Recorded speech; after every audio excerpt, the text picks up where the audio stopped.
Life changed under Donald Trump's patronage. On a November day in Chicago, amidst the bustling crowd on Michigan Avenue, a man walked alone. He was Donald Trump, dressed in his long blue-black coat and a red tie. He was in town for an important meeting. However, once the business was over, he decided to take a short walk to soak in the energy of the city. As he walked, he noticed a woman sitting hunched against a building near Millennium Park. Her clothes were old and tattered, and she was trembling from the cold, holding a cardboard sign that read, "Veteran in need, please help." Trump, unfazed by the busy crowd around him, walked toward the woman. As he approached her, their eyes met. Her tired, weathered eyes caught his attention. The woman, startled, lifted her head. She hadn't expected anyone, let alone someone like Donald Trump, to stop.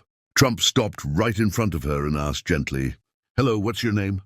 She hesitated for a moment before replying, Teresa Hensley." The Trump, kneeling down in front of her, looked into her eyes. "Teresa, you're a veteran, aren't you?" "Yes, sir," she whispered. "I served in the Army for 12 years, but I got injured overseas. Things haven't been easy since then." Trump nodded, absorbing her words. The story of her life, how she had served her country and now found herself on the streets, hit him harder than he expected. He couldn't just walk away. He had to do something. "Teresa," Trump said, his voice firm, "we're going to fix this. You're not going to stay out here." He pulled out his phone and quickly dialed a number. On the other end, his longtime assistant, Margaret, answered immediately. "Margaret, I need you to find the nearest hotel with an available room. And get a doctor, someone who can do a quick checkup, and tell them it's urgent." "Right away, Mr. Trump," Margaret responded without hesitation. Trump hung up the phone and turned back to Teresa. "Help is on the way, but first let's get you something warm to eat." He flagged down a food vendor nearby and bought Teresa a steaming bowl of soup and a sandwich. Teresa ate slowly, her hands trembling from the cold. As she ate, Trump asked her about her life, her time in the Army, her family, and how she ended up on the streets. She told him about her deployments, the friends she had lost, and the injury that had ended her career. She also spoke about the struggles she faced transitioning to civilian life, which turned out to be harder than she had imagined. Moments later, a sleek black SUV pulled up to the curb. Margaret had worked quickly.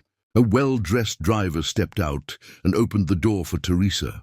"Teresa," Trump said gently, helping her to her feet, "this is for you. We're taking you somewhere safe." Teresa hesitated, looking at him with confusion in her eyes.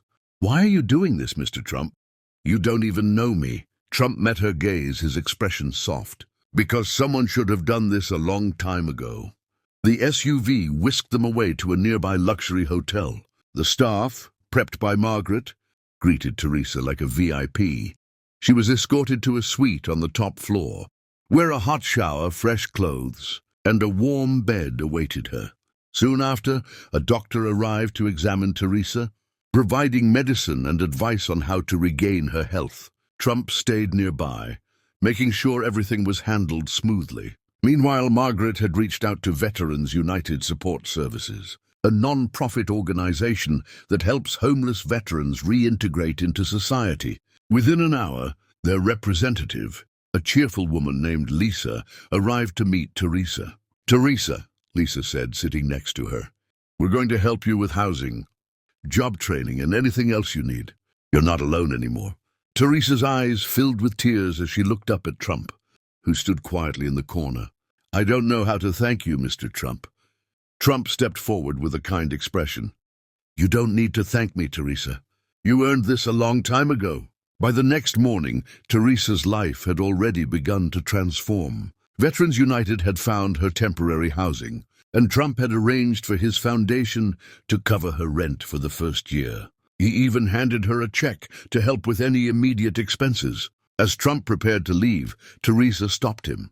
"Mr. Trump," she said, her voice steady now, "you've changed my life in ways I can't describe. Thank you so much." Trump smiled and replied, "Teresa, you're going to do great things. Just promise me one thing, pay it forward." "I will," she said with newfound determination in her voice. As Trump walked out of the hotel and back into the bustling city, he felt a quiet sense of satisfaction. In a matter of hours, one life had been transformed. And for Teresa Hensley, the future suddenly looked bright. If you enjoyed this story, don't forget to like the video, share it with your friends, and subscribe to our channel. Let's continue to inspire each other with amazing stories. Have a wonderful day.